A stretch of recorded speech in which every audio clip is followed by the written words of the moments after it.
Hey everyone, how are you doing tonight? Thank you for tuning into another episode of the Belief Breakthrough Show, where we believe that simply through shifting your perspective and breaking through your limiting beliefs, you can achieve anything you desire in your life. My name is Tina Encarnacion, and I am your host. I am the author of Stuck in the Fire, A Story of Resilience, as well as a trauma and abuse coach and a Reiki energy healer. I am so excited to be here with you guys tonight.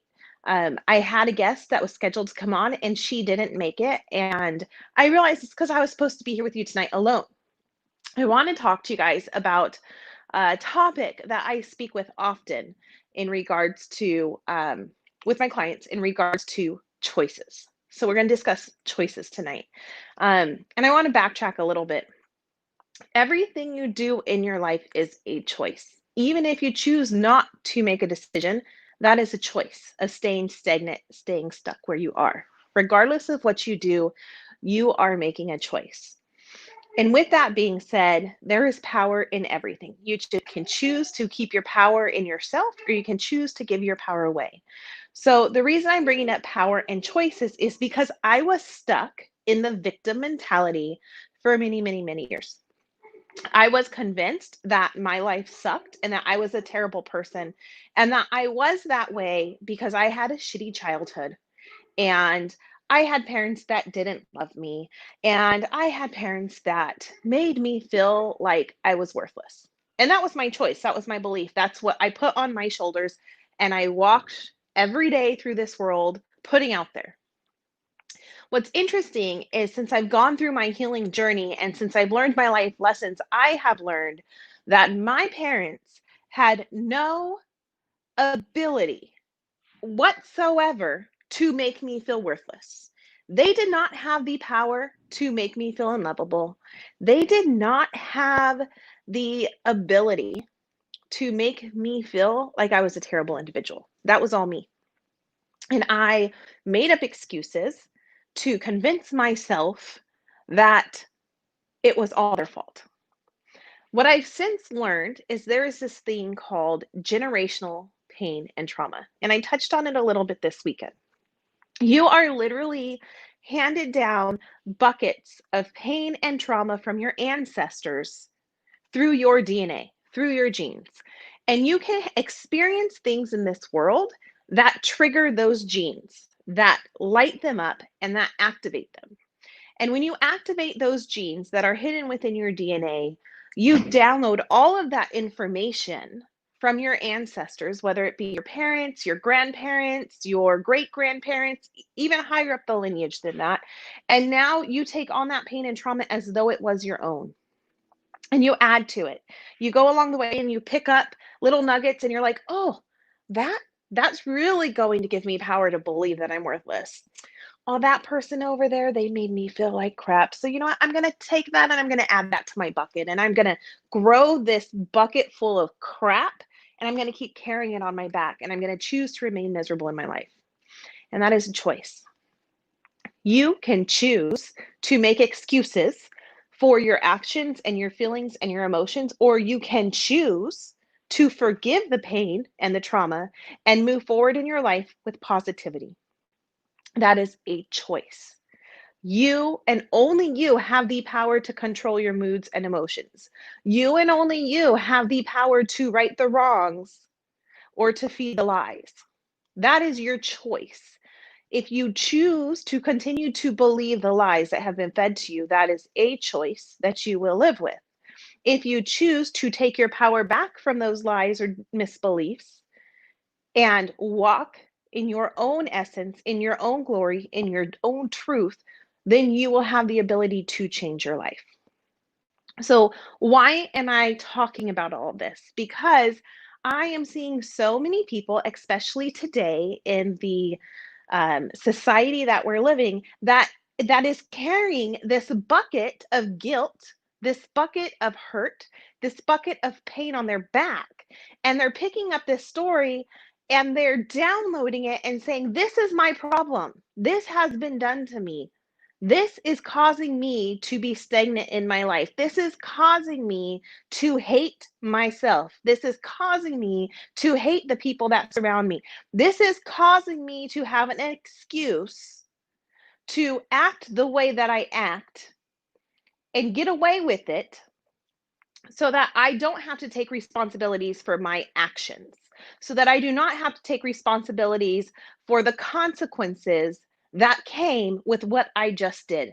This is my excuse. This is my flag that I'm waving. And at some point, you have to stop and really look at your life and say, is this the life that I want to live? Do I want to wake up every morning with this guilt and this pain and this frustration and this resentment sitting on my shoulders?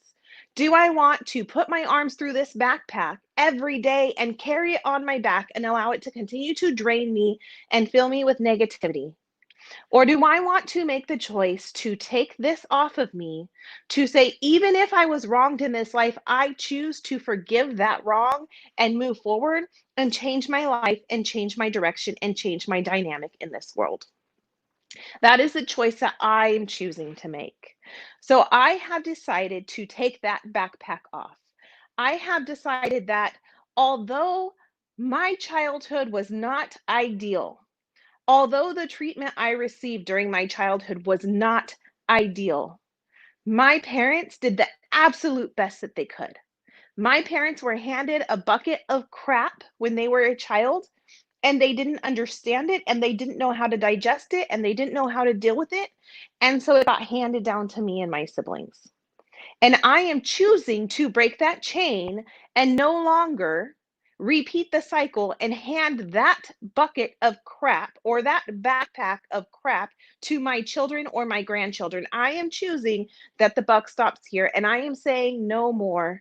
I am not allowing this any longer in the lineage of my family. I am choosing to stop this.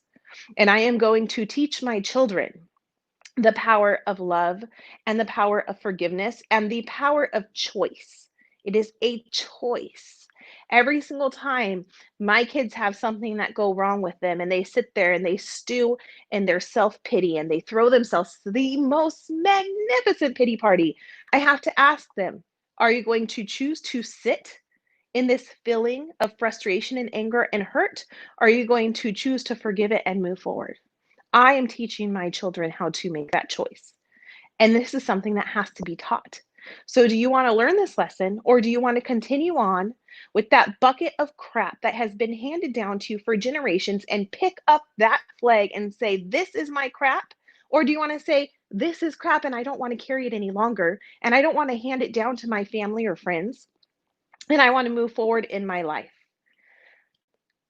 It is imperative that we do this.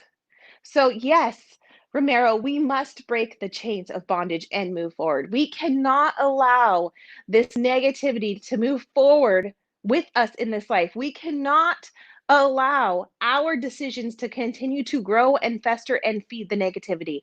We must stand firm in our truth. We must take our power back and say, you do not have the right. I will not give you my power to continue to control me and suppress me and hold me back any longer. I am choosing to forgive you. I am choosing to forgive all those that have hurt me. I am choosing to forgive all those that have hurt my family and my parents and my grandparents and my great grandparents and everyone that came before me. I am choosing to stand here in my truth and my power, and I am choosing to forgive. And I am understanding that nobody has the power over me to make me feel any certain way. My parents did not have the power over me to make me hate myself. They did not cause that hatred. They did not cause that bitterness. They did not cause that resentment. I did. I took that on myself, and I did not want to take responsibility for those emotions. I did not want to take responsibility for the pain that I caused others. So I pointed the fingers at my parents and I said, you guys did this to me. You guys caused this. You guys grew this. You guys created this. But in truth, it was all me. Yes, I had influences. Absolutely. But I am the one that have the strength and the choice and the power to say that influence really sucked and I'm not going to allow it to have influence in my life.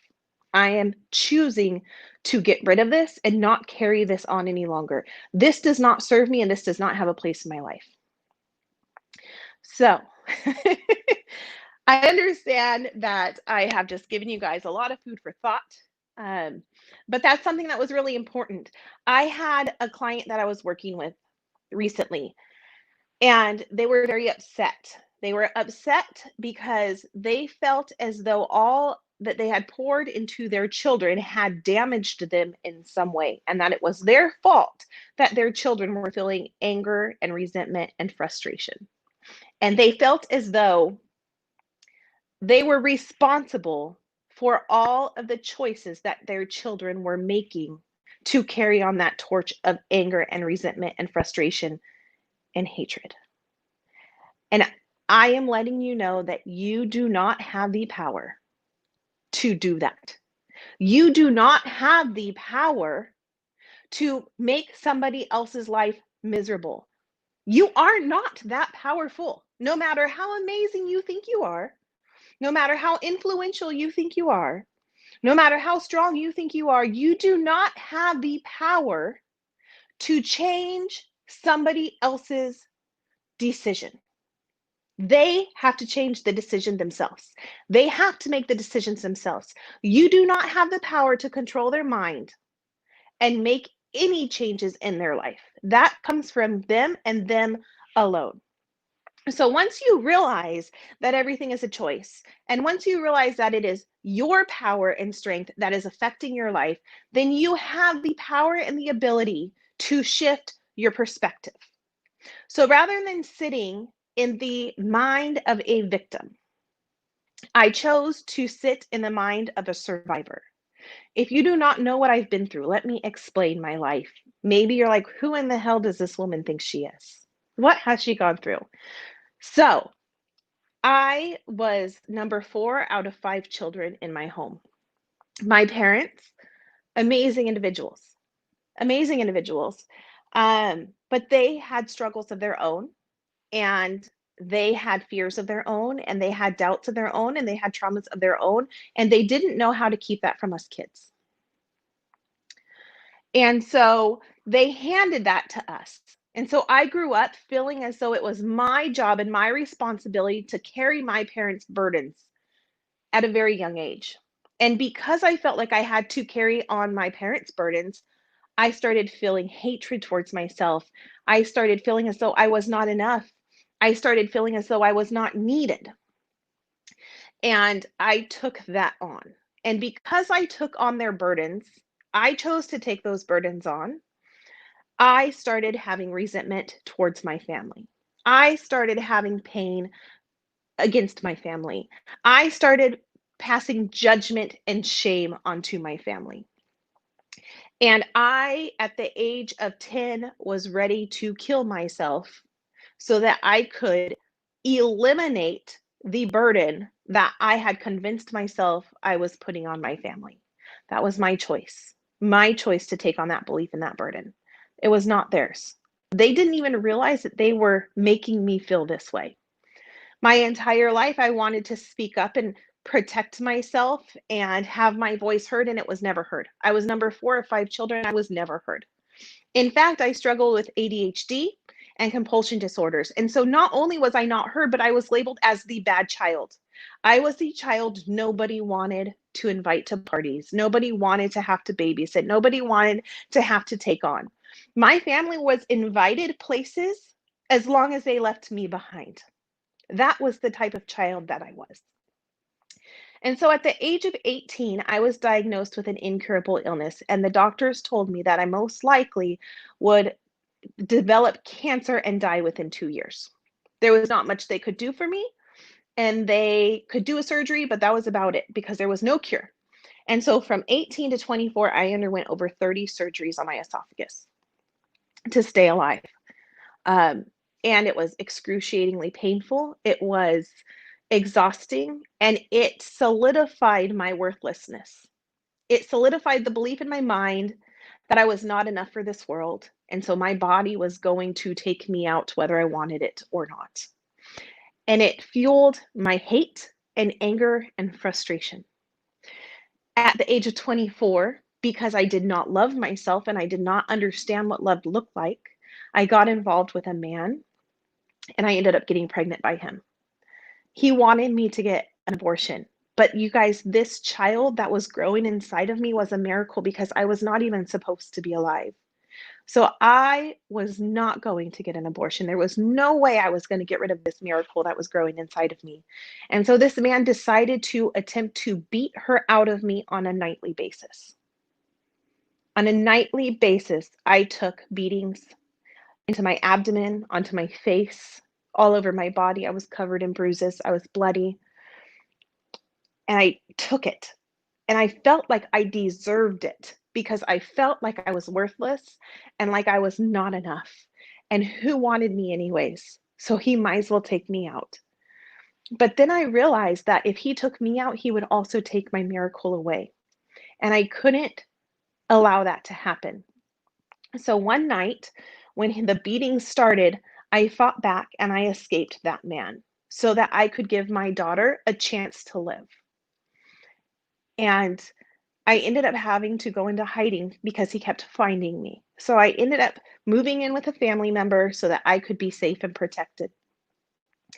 And although it was hard, it was a very needed lesson to learn. Thank you so much, Ramiro. um, when I was 27 weeks along in my pregnancy with my precious daughter, Trinity, um, my body gave out on me due to my illness. I developed HELP syndrome. My organs were failing, my kidney, my liver shut down, my brain was starting to seize.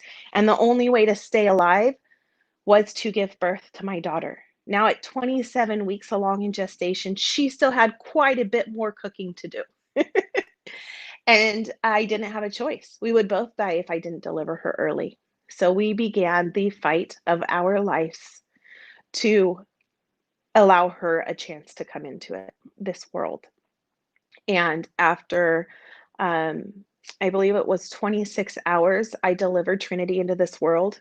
She had to be 16 ounces to be put onto the machines so that they could help her breathe and survive. And she was 13.8 ounces. So my precious daughter passed away. My only reason for living, the only opportunity to love in this world was taken away from me in a blink of an eye. And you guys, if that doesn't solidify worthlessness, I don't know what does. And I could have chosen to just die right there with my daughter. But I was so blessed that I was able to have a conversation with my God above, and he allowed me to understand my purpose in this world and to understand why I have gone through all that I have gone through. And that purpose was so that I could help inspire and change lives, so that I could help to give hope in the darkness. And that is why I am here. And that is why I have been taught this lesson of choice. This lesson of choice, because you guys, if there is anybody in this world that should be bitter and resentful and angry, that person is me. I have every excuse in the book of why I should hate my life, of why I should hate this world, and why I should be bitter for the rest of my life into my grave.